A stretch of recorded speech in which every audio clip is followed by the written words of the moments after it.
Pertanyaannya adalah perlukah sebenarnya tunjangan DPR ini? Kami akan membahasnya bersama dengan Direktur Indonesian Parliamentary Center, ada Mas Ahmad Hanafi yang sudah bergabung dari studio Metro TV. Selamat pagi, Mas. Selamat pagi. Terima kasih atas waktunya. Dan juga anggota DPR RI fraksi Demokrat Herman Khairwan. Kang, selamat pagi, Kang. Selamat pagi, Assalamualaikum. Sehat ya, Kang? Sehat ya, Mas Hanafi ya? Sehat. Oke. Kang, saya ke Kang Herman dulu. Kang, memang separah itukah rumah DPR sekarang sampai dibilang tidak layak, Kang? Ya, pertama ya, tentu pada setiap awal periode itu kan direnovasi. Ya, Oke. Dan setiap direnovasi juga dikonversi kepada tunjangan. Jadi di awal periode memang biasanya dikonversi kepada tunjangan. Nah, saya belum tahu juga apakah konversi ini akan hanya temporer gitu ya, ada perbaikan, renovasi, ataupun selamanya, kan itu sangat bergantung. Saya sebagai anggota itu kan sangat bergantung kepada keputusan pimpinan dan kesekjenan. Jadi jangan dulu ini didiskreditkan permintaan dan lain sebagainya, karena kami juga belum ada kepastian apa ke depannya ini terkait dengan persoalan rumah dinas. Nah, kan ada juga ke depannya wacana akan pindah ibu kota ke IKN. Nah, oleh karenanya juga ke depannya mungkin akan pindah juga ke sana, dan perumahan pun akan pindah ke sana tentunya. Kalau anggota DPR nanti sudah berkantor di IKN. Tentu Kang ini Herman, ada punten, Kang. transisional yang Ya, punten. Kang Ya. Herman belum jawab pertanyaan oleh karena saya. itu, saya Layak kira atau ini tidak jangan layak jadi itu tahu polemik dari dulu. mana, Kang? Yang kedua, kondisi perumahan ini memang ya saya rasakan demikian ya. Saya sendiri di rumah saya sendiri di Blok B, saya kalau di sana ya kita melihat bagaimana bangunan itu juga tambal sulam, kemudian kadang kalau hujan besar bocor, dan tentu juga rayap ini terakhir ini banyak rayap gitu. Nah, oleh karenanya apakah kesekjenan memiliki kajian atau membuat kajian bahwa biaya pemeliharaan rumah itu mungkin jauh lebih besar dibandingkan dengan mengkonversi kepada tunjangan. Dan ini yang menurut saya harus didalami kembali. Dan untuk mengetahui lebih dalam terkait dengan persoalan apakah ini kemudian konversi ini dengan alasan-alasan faktor teknis rumah dan lain sebagainya, ya tentu kesekjenan yang sangat paham gitu ya. Oke, Kang, tapi kan nggak semua anggota DPR juga tinggal di sana. Kang Herman juga nggak selalu di sana gitu tinggalkan. Jadi tentu rumahnya juga tidak ada yang ngurus, tidak ada yang jaga, tidak ada yang membersihkan gitu, Kang. Rumah saya secara rutin dibersihkan, dan saya sendiri pada beberapa waktu lalu saya pernah tinggal 3 bulan sampai 4 bulan saya pernah saya tinggal 6 bulan. Pada saat-saat tertentu saya tinggal di sana, dan memang sebetulnya hunian ini sangat bermanfaat ya bagi teman-teman yang dari luar kota gitu. Yang dari luar daerah ini sangat memberikan manfaat gitu. Nah, tetapi kalau mungkin konteksnya bahwa perumahan ini sudah kurang memberikan daya dukung, apalagi kalau kantornya di Senayan, rumahnya di Kalibata atau di Pos Pengumben, mungkin hitung-hitungan kemacetan juga harus dihitung. Karena idealnya, kalau menurut saya idealnya ya kalau kantornya di Senayan, ya perumahannya ada di belakang Senayan gitu, di Patal lah, di komplek Patal gitu Ya kan. jangan dong, Kang, biar anggota DPR juga ngerasain bahwa kita di Jakarta juga macet semua gitu, Kang. Tapi Kang gini, kan ada biaya juga, Kang, untuk perbaikan bagi anggota DPR. Termasuk gini deh, kan gaji DPR juga banyak ya, apa nggak bisa itu dibetulin sendiri aja kalau cuma bocor dikit misalnya gitu? Hal-hal yang tidak di-cover oleh kesekjenan, ya memang di-cover oleh anggota. Contoh misalkan pasang awning gitu di depan, kalau kita hujan besar nyamprot ke dalam, ya kita harus keluarkan uang sendiri di situ gitu. Ya artinya tinggal bagaimana nanti kesekjenan bisa menerangkan terkait dengan kelayakan, kemudian biaya per tahun sampai 5 tahun itu kalau dikonversi lebih efisien mana, kan kesekjenan yang tahu gitu. Oke, Kang. Saya coba ke Mas Hanafi. Mas, kalau dihitung-hitung berarti kan 500 sekian anggota DPR selama 5 tahun dengan misalnya kita ambil hitung-hitungannya 50 juta yang lagi ramai bahkan begitu ya. 1,7 triliun 5 tahun untuk tunjangan rumahan aja begitu. Seurgensi apa sebenarnya kita untuk perlu membahas ini?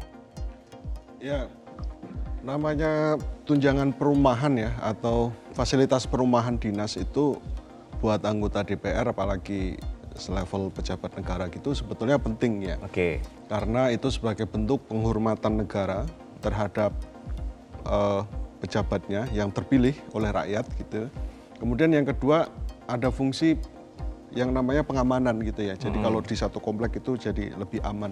Oke. Nah, kalau sudah ada rumah dinas yang gedungnya sudah dibangun sejak tahun 1980-an, nah itu saya kira sudah saatnya memang DPR untuk melakukan audit dalam hal kelayakan. Oke. Apakah bangunan ini layak atau tidak? Bangunan ini masih siap untuk ditinggali atau tidak?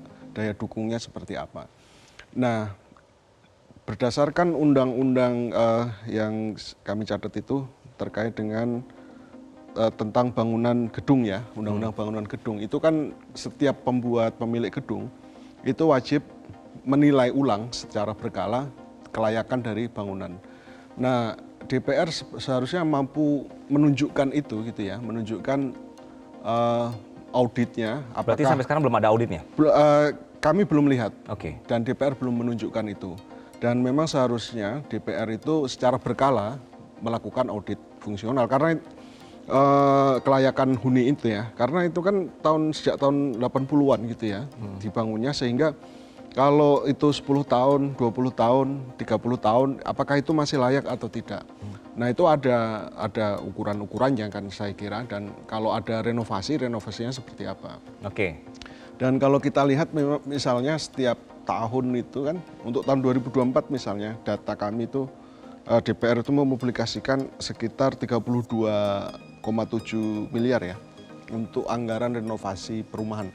Anggaran renovasi perumahan. Perumahan dinas. 32 miliar itu di tahun ini aja. Ya, di tahun 2024. Oke. Artinya memang ada alokasi yang sudah setiap tahun itu selalu ada gitu ya untuk perbaikan. Nah, kalau kemudian alasannya adalah soal kelayakan, apa artinya budget yang sudah dikeluarkan oleh DPR setiap tahun sebelumnya itu? Artinya itu harus akuntabilitasnya seperti apa terkait dengan Itu juga nggak jelas begitu atau belum ada? Ya, saya kira itu harus dipertanggungjawabkan dulu. Mas, nanti itu hitung-hitungannya kalau IPC melihatnya ini akan lebih hemat mana? Memang dikasih tunjangan aja atau tetap di rumah aja tapi diperbaiki? Ya, kalau kami lihat berdasarkan budget 2024 ya. Yang 32 tadi? Iya, yang 32 terus mereka juga ada biaya perawatan internet, listrik segala macam. Itu jatuhnya sekitar 50 juta memang sebulan. Memang segitu sebenarnya budgetnya? Iya, memang kebutuhannya hitung-hitungan kami itu sekitar ini per tahun itu 32 miliar, kemudian tadi temuan dari IPC untuk biaya lain yang ditanggung, internet, listrik, telepon, air, persediaan barang konsumsi itu adalah di 5 miliar. Ya, Mas Hanafi ya. Kemudian total biaya renovasi dan penambangan gedung itu 25 miliar. Oke, sebenarnya ini sudah cukup banyak begitu ya Mas Hanafi? Iya. Ya pemirsa, di saat ada muncul wacana tunjangan perumahan bagi anggota DPR, kondisinya adalah masyarakat juga daya belinya ini menurun. Nah, apa kata warga soal wacana ini? Berikut adalah liputan jurnalis Metro TV, Nurul Zenita dan juru kamera Nur Ihsan dalam segmen Warga Bicara. Sebanyak 580 anggota DPR RI periode 2024-2029 telah dilantik pada tanggal 1 Oktober 2024 lalu. Namun berbeda dengan periode sebelumnya, mereka pada periode yang baru ini tidak akan lagi menerima fasilitas rumah dinas seperti yang didapatkan oleh anggota DPR RI di periode sebelumnya. Namun sebagai gantinya nanti mereka ini akan mendapatkan tunjangan perumahan seperti yang diatur diatur dalam surat nomor B733 RT 0109 2024 yang diterbitkan oleh Sekretariat Jenderal DPR RI pada tanggal 25 September 2024 lalu. Kebijakan ini muncul setelah rumah dinas anggota DPR RI yang ada di kawasan Kalibata, Jakarta Selatan yang selama ini menjadi tempat tinggal resmi anggota DPR RI sudah ditiadakan pada periode yang baru ini. Namun sayangnya wacana ini muncul di tengah menurunnya daya beli masyarakat. Lalu kira-kira apa dan juga bagaimana tanggapan masyarakat terkait adanya tunjangan rumah untuk anggota DPR periode 2024-2029 ini? Ya menurut saya sih agak kurang profesional aja karena di kondisi yang sekarang kan kita lagi bisa dibilang agak sedikit krisis ya karena banyak PHK di mana-mana dan lapangan pekerjaan emang susah. Sementara mungkin yang tadinya dari rumah dinas itu masih bisa berfungsi dibuat tempat tinggal. Kalau diganti jadi tunjangan yang menurut saya anggotanya sendiri pun sudah cukup mampu ya buat menerima tunjangan itu. Kalau 30-50 juta ya kayaknya untuk cari rumah di Jakarta sebenarnya masih kurang tuh. Tapi kalau nggak anggota DPR sekarang ya mereka semua udah pada punya uang banyak ya. Kayaknya kurang tepat sih untuk anggaran sebanyak itu dialokasikan ke DPR yang mana juga kita tahu kinerjanya sekarang kan lagi kurang banget. Sebenarnya menurutku akan lebih baik kalau uang yang buat si tunjangan ini ya udah mendingan buat bayar utang KCIC atau bayar hal-hal lain yang memang negara kita masih bergantung sama itu kayak gitu sih. Kalau untuk yang uang tunjangan ya, kalau uang tunjangan menurut aku kurang deh. Apalagi kalau misalnya mending bagus pakai rumah dinas karena kan rumah dinas bisa diganti-ganti, maksudnya yang nempatinya bisa ganti-ganti kan. Kalau misalnya uang kan kalau per orang, apalagi DPR kan sekarang banyaknya kalangan papan atas ya, apalagi artis-artis banyak. Sekarang mungkin juga anggota-anggota DPR yang udah senior-senior juga banyak. Dan ngelihat situasi sekarang di Indonesia kan masyarakatnya masih banyak yang kurang mampu, terutama kayak untuk apa mereka dikasih uang tunjangan sebesar itu. Padahal kan sekarang banyak banget kasus PHK, apalagi sekarang nyari kerja itu susah banget kan Kak. Kalau misalnya DPR dapat uang tunjangan 50 juta itu, kan sayang aja, apalagi yang dapatnya itu kalangan papan atas gitu kan Kak, itu sih. Lantas mengapa para wakil rakyat ini sudah tidak akan lagi menerima fasilitas rumah dinas dan berikut adalah faktanya. Jadi mereka tidak akan lagi mendapatkan fasilitas rumah dinas karena dikatakan bahwa rumah dinas yang selama ini sudah ada sudah tidak layak huni. Sekjen DPR RI Indra Iskandar mengungkap ada sejumlah masalah yang ditemukan di rumah dinas anggota DPR RI yang ada di kawasan Kalibata, Jakarta Selatan. Di mana di rumah-rumah tersebut ditemukan banyaknya tikus dan juga rayap serta ada rembesan air di sejumlah titik. Selain itu, DPR juga membuat aplikasi Perjaka atau perawatan rumah jabatan Kalibata di kawasan Jakarta Selatan. Di mana pada aplikasi tersebut perharinya ditemukan 10 hingga 15 aduan terkait kerusakan rumah. Lalu nanti setiap anggota DPR RI akan mendapatkan sebanyak 30 hingga 50 juta per bulannya sebagai pengganti fasilitas rumah dinas yang telah dihilangkan. Namun meski masih dalam pembahasan, Sekjen DPR RI Indra Iskandar ini menjelaskan bahwa tunjangan perumahan ini nominalnya sudah disesuaikan dengan rata-rata harga sewa rumah di kawasan Jakarta Pusat. Pemirsa, tentunya kebijakan ini menuai pro dan kontra dari masyarakat karena kebijakan ini diambil di tengah menurunnya daya beli masyarakat. Namun rakyat tentunya hanya bisa berharap bahwa setelah diberikan fasilitas ini yang mana ini menggunakan uang rakyat, menggunakan pajak yang dibayarkan oleh rakyat setiap bulannya, setiap tahunnya, ini para anggota dewan ataupun wakil rakyat ini bisa menyuarakan suara rakyat dengan baik dan juga berimbang. Dari Jakarta, Nurul Zenita, Nur Ihsan, Metro TV. Ya, banyak yang mengkritisi ya pemirsa langkah atau juga wacana yang dilakukan oleh DPR ini berkenaan dengan adanya tunjangan. Saya kembali menyapa Kang Herman. Kang, masih bergabung bersama kami ya Kang? Masih. Iya, Kang. Jadi kan kami melihat DPR ini seperti tidak peka Kang dengan kondisi saat ini.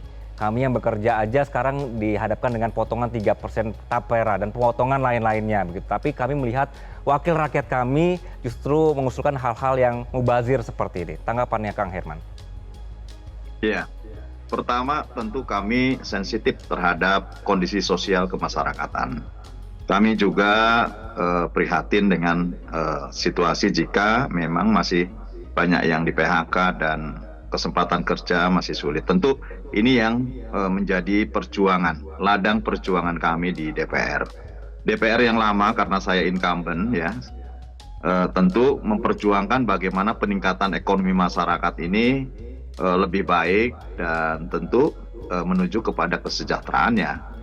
Tapi kalau berbicara persoalan keputusan DPR yang periode ini belum ada rapat-rapat gitu ya. Kami kan baru selesai memilih pimpinan saja.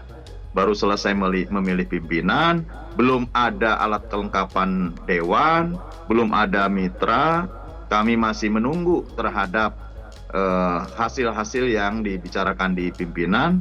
Tentu ini juga yang kemudian jangan dimunculkan polemik seolah-olah DPR saat ini meminta untuk tunjangan perumahan. Itu tidak ada karena kami belum melakukan rapat-rapat gitu ya. Dan tentu karena belum melakukan rapat-rapat ya tidak ada yang diputuskan juga di DPR. Nah oleh karenanya tadi saya selalu mengatakan apakah situasi ini memang dampak dari perumahan yang sudah lama dan dianggap tidak layak untuk dihuni atau barangkali biaya perawatannya sangat tinggi. Nah, kalau biaya perawatan sangat tinggi, boleh jadi kesekjenan kemudian berpikir untuk mengkonversi kepada tunjangan. Itu bisa saja terjadi gitu ya. Tapi kalau kemudian dilimpahkan bahwa anggota DPR tidak sensitif, kemudian anggota DPR memutuskan hal yang seperti ini di tengah, kami belum ada rapat-rapat gitu. Oke. Dan bahkan di periode yang lalu kami juga tidak pernah membicarakan persoalan ini gitu. Nah oleh karenanya kalau ini kemudian dianggap sebagai hal yang tentu tidak peka dengan rakyat dan lain sebagainya, silakan saja diusulkan karena ini kami juga belum mengambil keputusan apa-apa karena belum ada rapat apapun gitu ya. Dan biasanya memang kalau di awal-awal periode, saya kan sudah 3 periode juga, sudah 4 periode ya. Jadi kalau di awal-awal periodisasi itu memang ada jeda, kita tidak bisa menghuni dulu rumah karena ada renovasi gitu. Ada renovasi, mengganti isi rumah, kemudian memperbaiki fasilitas yang rusak dan lain sebagainya. Itu biasanya dilakukan sehingga 2 bulan, 3 bulan sampai 5 bulan kami memang tidak bisa menghuni rumah dinas gitu. Nah oleh karenanya itu dalam pemikiran kami apakah memang ini hal yang biasa dilakukan di awal periode ataukah memang ini menjadi permanen gitu ya. Karena perumahan ini kan juga dimiliki oleh Kementerian Keuangan dan Kementerian Sekretariat Negara. Baik, Kang Herman, kalau alasannya memang karena belum ada AKD, lebih pasti belum ada ditanya kepada BURT, kesekjenan gitu ya.